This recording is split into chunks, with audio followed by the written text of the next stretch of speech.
Hi friends, Lal బాగ్చా రాజా first part చూసారా? చూడకపోతే డిస్క్రిప్షన్లో పెట్టాడు, చూడండి. లాల్ బాగ్చా రాజా ఎలా ఉంటాడని నేను ఈరోజు చెప్పబోతున్నా. లాల్ బాగ్చా రాజా ఎడమ చేతి మొదటి చేతిలో చక్రం పట్టుకొని ఉంటాడు. రైట్ చేయి మొదటి చేతిలో యాక్స్ పెట్టుకొని ఉంటాడు. కింద చెయ్యి ఎడమ చేతిలో తదాస్తు పెట్టుకొని ఉంటాడు. రైట్ చేతి కింద చేతిలో రాజసం చేస్తున్నట్టు చేయి పెట్టుకుంటాడు.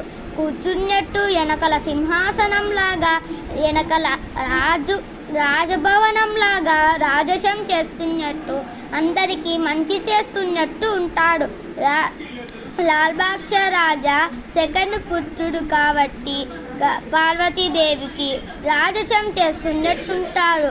గణేశుడు చిన్న కళ్ళతో, పెద్ద తొండంతో, మంచి బొట్టుతో, పెద్ద తొండంతో భలే ఉంటాడు. చూడండి.